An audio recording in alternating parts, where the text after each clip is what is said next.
I'm Tom. And I'm Mary, and together we are Momentary. And this is day 8 of 8K.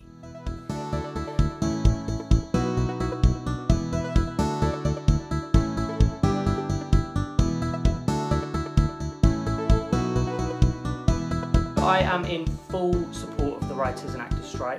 I could actually be used in any part of that movie that I didn't actually agree to do. Good morning, good afternoon, good evening, and welcome to 8K Today. Whatever time you're tuning in, I hope it's a good time for you. I tell you who it's not a good time for at the moment. Polar bears? Well, I guess that's true, but I'm referring to writers. Particularly those writers who are also polar bears.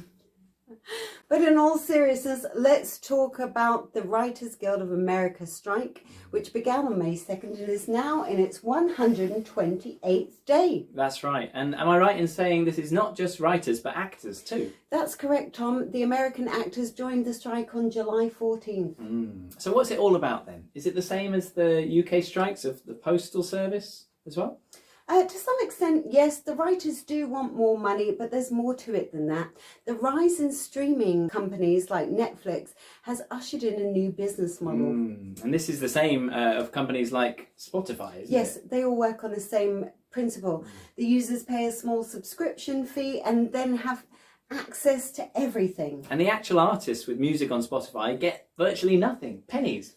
Precisely. And it's a similar situation for writers. The changes have led to fewer working hours, which means less pay and less job security. That's a real shame. We love a well-written TV series, don't we, Mary?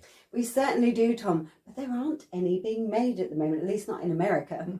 Does that mean that eventually we might run out of things worth watching? There's a strong possibility of that happening if the strike continues. The last strike in 2007 to 8 apparently led to the rise of reality TV. Well, there's a lot of people who love reality TV, aren't there? Yeah, but you know what they say, too much of anything can make you sick.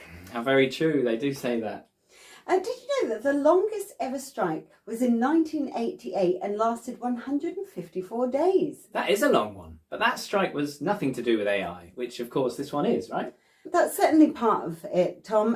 The writers want the use of AI in the writing process to be limited. AI programs like ChatGPT, they're essentially plagiarism tools. They scrape the internet, stealing other people's work, people who are never compensated in any way.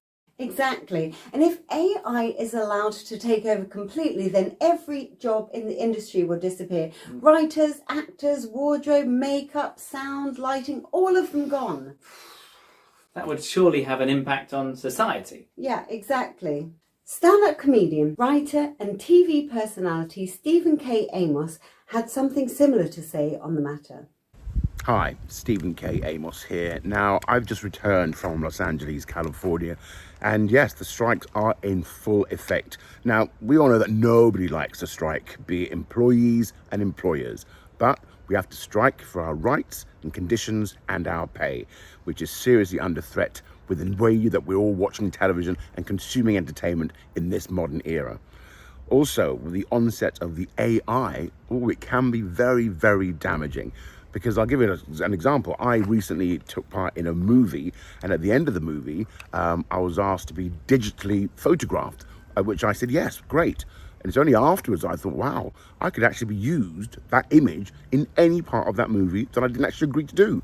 So this is the problem with AI. And also if you see like big crowd scenes, all those extras who are actually working and earning a wage and they're living, those jobs are in jeopardy because they can just all be superimposed. So AI is unmetered and it could be dangerous territory. So in a nutshell, no one wants to strike, but we got to strike for our rights. Stephen K. Amos there, showing absolute support with the strike. And what a scary thought that we could be replaced by AI. We could be digitally photographed and people could even make momentary videos without us in it. Yes, it could make us say or do anything. Do you think it would be easier to work with AI than it is working with me, though? I mean, perhaps in some respects, but it would certainly be much less fun. Well, what about using AI for writing? Have you tried it, Mary?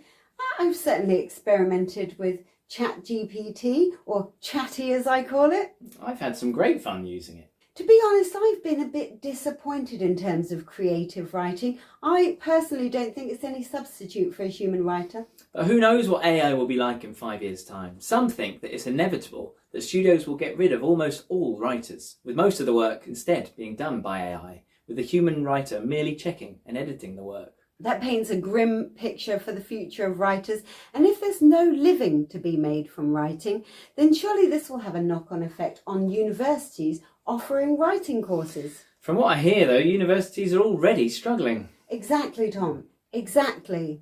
Any predictions on how this strike will end then, Mary?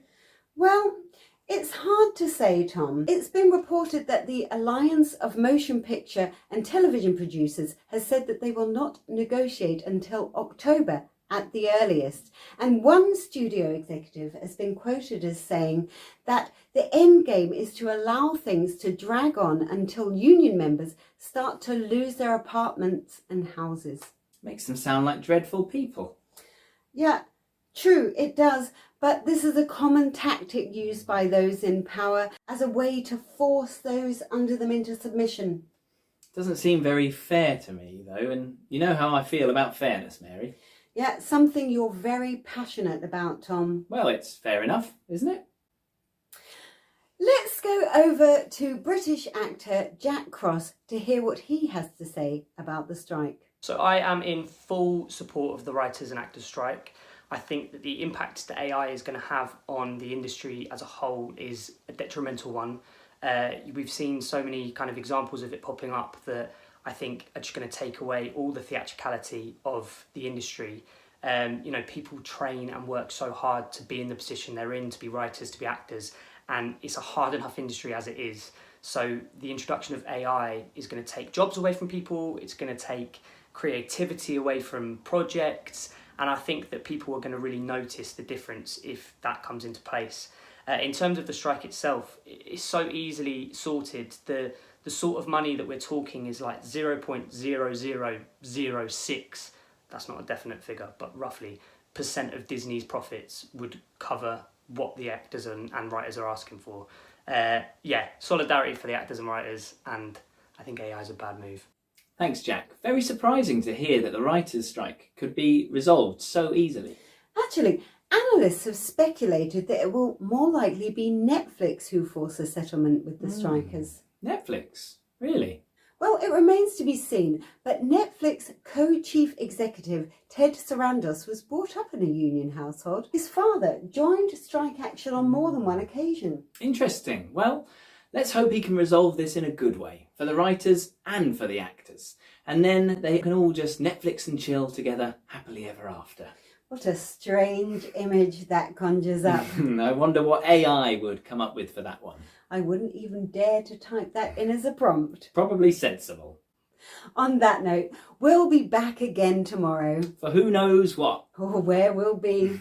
But we do know that this has been 8K Today. Thanks for watching.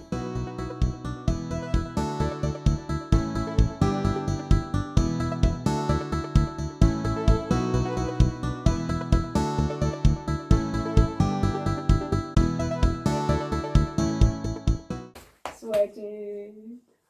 I fluffed a bit on the last one. Yeah.